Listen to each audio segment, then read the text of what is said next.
Well, hello there, buddy. Are you lost?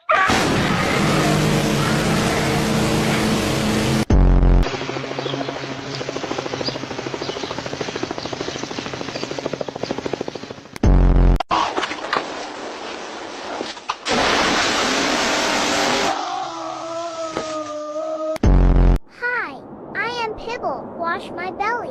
Uh-oh.